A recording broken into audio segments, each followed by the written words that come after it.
Melbourne hasn't faltered on its tradition of raining on Melbourne Cup. It's absolutely saturated. We had a little thunderstorm before, and it's been raining for a couple of hours, and it's really wet, which is really good. It just means that our plans of working in the garden have halted a little bit. It was really quite heavy before, so we stayed inside. Now it's just drizzling, and so we might come out and do a little bit, but it's super wet. We'll be satched afterwards, so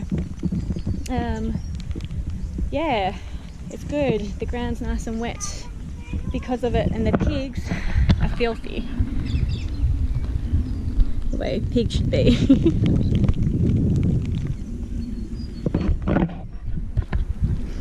It's really good news for the farm to have this water, because it has been really dry, and hopefully with some warmer weather this week and a little bit more drizzly rain, we should get some good growth in the grass. That would be really nice and really reassuring as we go into summer. It's also really good for the plants that we planted, or the seedlings that are in the ground, to have this rain as they establish their root system is really great. It's perfect timing actually. So I made a ball. What have we been doing in the garden today? Throwing mud balls. I made a ball. No, I'm a ball.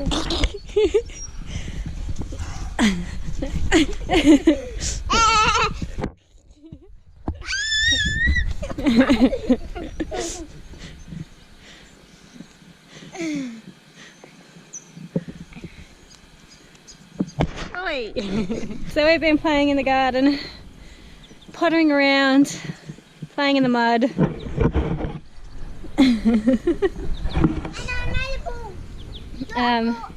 Paul's making a rock wall with some rocks we pulled out of one of the other gardens that we don't need.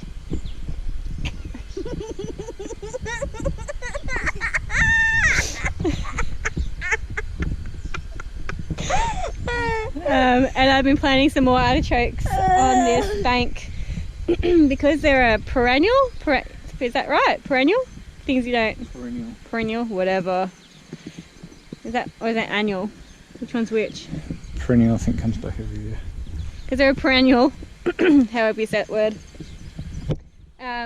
They can stay in place. Actually, the plant dies off, but it sends out babies.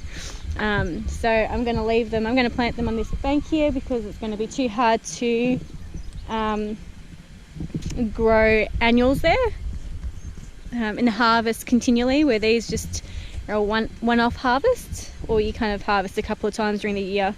They send off a big head and then they send off little babies. So it's only like harvesting 2 or 3 times throughout the year. And they're a really pretty plant, and if you let the flowers open up, they're the most stunning flower as well. So they'll be quite beneficial. They'll attract bees if I let them go to full flower, and they're also a food source. So and they're also very attractive. So I think they'll look beautiful down here. I've also planted them down this embankment too, and they're a Mediterranean plant, so they're used to the Mediterranean kind of climates and poor soils. Obviously they do better in nice soil, but my nice soil is going towards other plants. So hopefully these will just keep the bank in place, because they are down here in this section here and up here. Yeah, hopefully there's a good permaculture plant. And I love artichokes. I'm a wog, so I like artichokes. Not sure what else we'll do today. We're just having a slow day, maybe getting some more plants in the ground, but we'll see how we go. So the guinea fowl haven't gone in for some strange, weird reason. We've been told that guinea fowl are really shocking, but we haven't had any issues with them.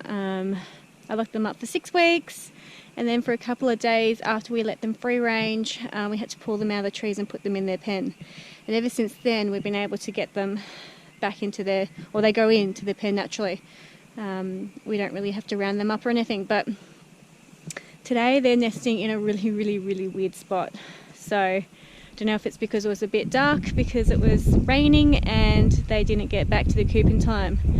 That means we've got to catch them. So So what we're going to do, they're just there. We tried to catch them before, but they flew away. So Paul's just gone to get the net, and hopefully we can get them in, because I don't want to lose these guys, they're my favourite.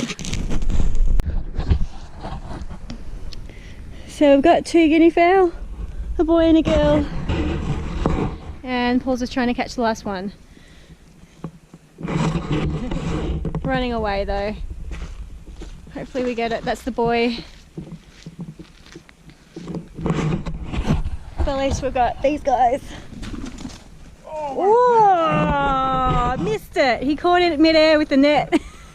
So these guys will just be tucked up safely in bed, and then we're going to go to bed because we're going to Melbourne bright and early tomorrow. See you guys.